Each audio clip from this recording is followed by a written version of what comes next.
अमेरिकेच्या 2 ज्येष्ठ सिनेट सदस्यांनी अमेरिकेतील ग्रीन कार्ड धारकांची संख्या 50% कमी करण्याचा प्रस्ताव अमेरिकी सिनेटसमोर ठेवल्याचं समजतं.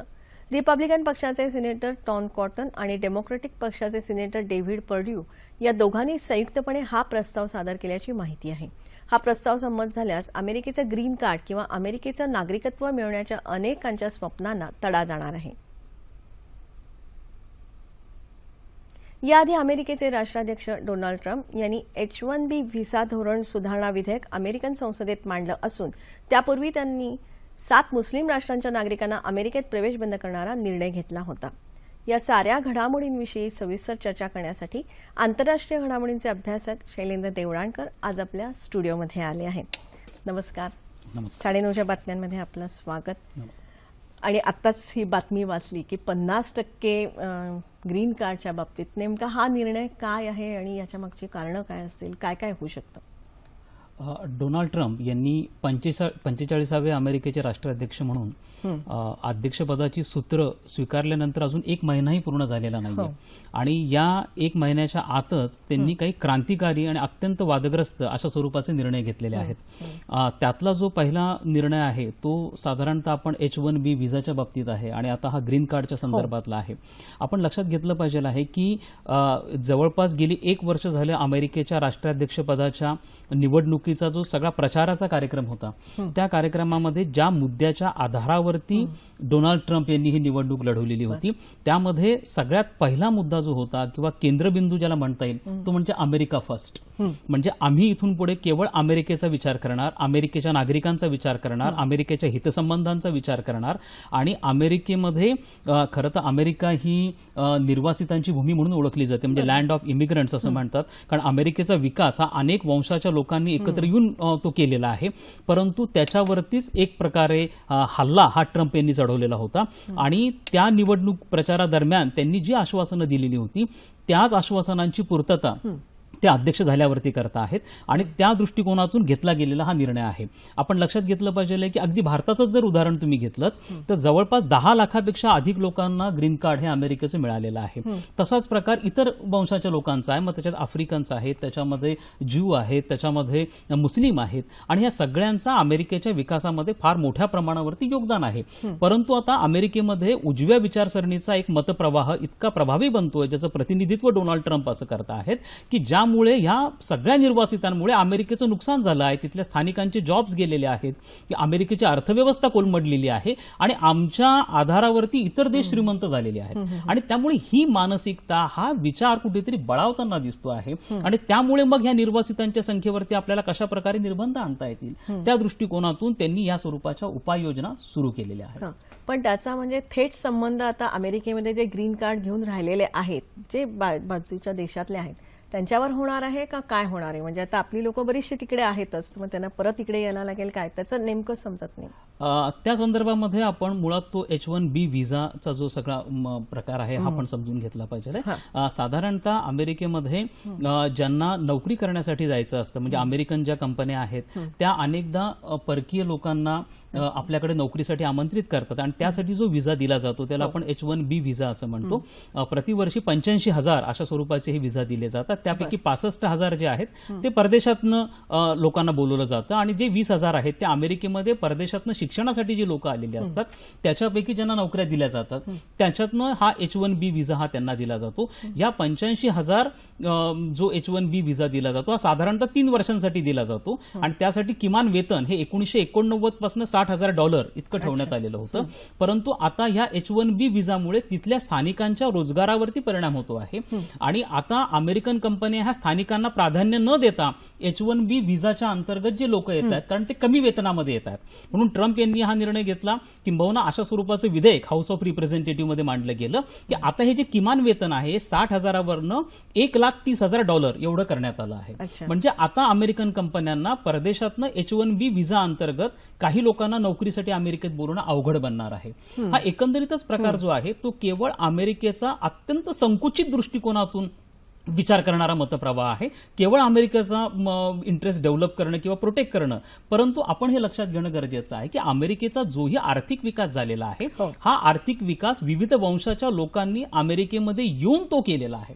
अमेरिकेला आपण मेल्टिंग पॉट असं म्हणतो आणि या सगळ्या लोकांनी, मग ज्यूज असतील, भारतीय असतील, या सगळ्यांनी मिळून अमेरिकेचा विकास केला आणि अमेरिकेची अर्थव्यवस्था ह्या निर्वासितांवरती फार मोठ्या प्रमाणावर विसंबून आहे. म्हणून डोनाल्ड ट्रम्प यांच्या या निर्णयाचा विरोध हा तिथल्या न्यायव्यवस्थेनेच केला नाही, तर मूळ ज्या अमेरिकेतल्या माहिती तंत्रज्ञानामधल्या कंपन्या आहेत, मग त्याच्यामध्ये मायक्रोसॉफ्ट असेल, गुगल असेल, या सगळ्या कंपन्यांनी त्याचा तीव्र विरोध केलेला आहे. कारण त्यामुळे अमेरिकेच्या अर्थव्यवस्थेला मोठा फटका बसण्याची शक्यता आहे. पण आता हा विरोध केलेला आहे, त्याचा कितपत फायदा होऊ शकतो हे एक, आणि आपल्या सगळ्या रोजगारावरती वगैरे काय नेमका परिणाम होऊ शकतो आपल्या?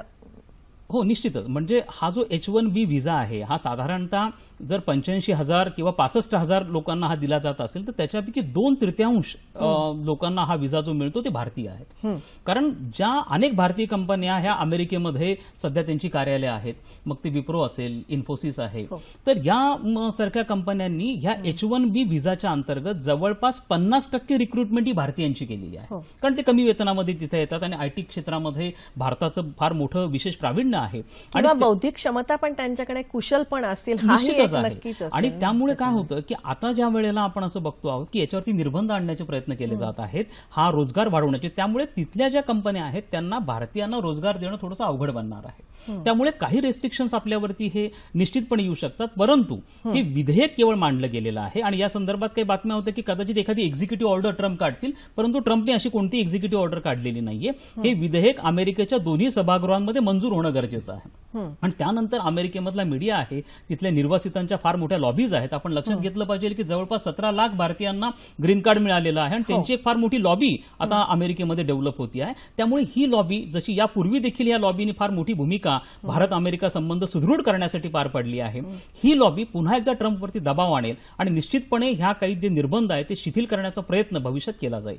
म्हणजे लगेच आपल्याला गंभीर, म्हणजे असं काही पॅनिकी होण्याचं नाही, निश्चितच नाहीये. कारण IT क्षेत्र एक असं आहे की ज्याच्यामध्ये भारताचा वरचष्मा आहे आणि या क्षेत्रामध्ये भारताचं निर्विवाद वर्चस्व आहे आणि अमेरिकन कंपन्यांना भारताबरोबर कोलॅबोरेशन हे करावंच लागणार आहे. किंबहुना अमेरिकेतल्या बँकिंग सिस्टम असेल, इन्शुरन्स सिस्टम असेल, या सगळ्यांचे मोठमोठे कॉन्ट्रॅक्ट्स हे भारतीय कंपन्यांकडे, आउटसोर्सिंग त्यांची भारतीय कंपन्यांकडे आहे. त्यामुळे इतका ड्रास्टिक डिसिजन ट्रम्प काही घेऊ शकतील असं मला वाटत नाही. पण म्हणजे हे सगळं एकंदर बघता आपण जागतिकीकरणाकडे जातोय आणि ह्यांच्याकडे संकुचित वाद यायला लागले, म्हणजे हे सगळं कसं असं एकदम विरोधी कसं झालेलं आहे? ज्यांनी हा नारा दिला की तुम्ही जागतिक व्हा आणि एक अचानक हा खरंच आहे. म्हणजे आजचं जर आपण आंतरराष्ट्रीय राजकारण बघितलं तर आजच्या ह्या आंतरराष्ट्रीय राजकारणामध्ये आपल्याला एकाच वेळेला 2 मुख्य प्रवाह एकाच वेळेला विकसित होताना दिसतात. म्हणजे एकीकडे आपण जागतिकीकरणाचं पुरस्कार करतो आहे, राष्ट्रांपेक्षा व्यापार संघ निर्माण झाले आहेत, व्यापार संघ, अनेक आंतरराष्ट्रीय संघटना आहेत, आंतरराष्ट्रीय करार होत आहेत, आणि एकीकडे अशा प्रकारची परिस्थिती असताना की फ्री ट्रेड एरियाज तयार होत आहेत, राष्ट्र आपले टेरिफ कमी करत आहेत, एकीकडे ग्लोबलायझेशनचे वारे आहेत, तर दुसरीकडे आपण ब्रेक्झिट सारखे प्रकार बघतो की आता ब्रिटन सारखा देश हा युरोपियन युनियन मधनं बाहेर पडलेला आहे. लोक केवळ आपला आणि फक्त आपलाच विचार करायला लागलेले आहेत. हाच प्रकार तुम्हाला ट्रम्पच्या रूपाने अमेरिकेमध्ये निर्माण झालेला दिसतो आहे. तर हा अत्यंत धोक्याचा आहे. म्हणजे एकाच वेळेला हे 2 प्रवाह तुम्हाला आकाराला येताना दिसत आहेत. परंतु आपण हे लक्षात घेणं गरजेचं आहे की आता केवळ व्यक्तिगत हितसंबंधांपेक्षा सामूहिक हितसंबंध हे नेहमी श्रेष्ठ आहे आणि तो जागतिकीकरणाचा महत्वाचा नारा आहे. त्यामुळे हा जरी संघर्ष असला की ज्याला आपण लोकलायझेशन व्हर्सेस ग्लोबलायझेशन असं म्हणत असलो तरी ग्लोबलायझेशन हा एक असा प्रवाह आहे की जो 21व्या शतकामध्ये थांबवता येणं फार अवघड आहे. त्यामुळे ग्लोबलायझेशनची प्रक्रिया ही अपरिहार्य आहे आणि ती पुढे जाणारच होत राहील.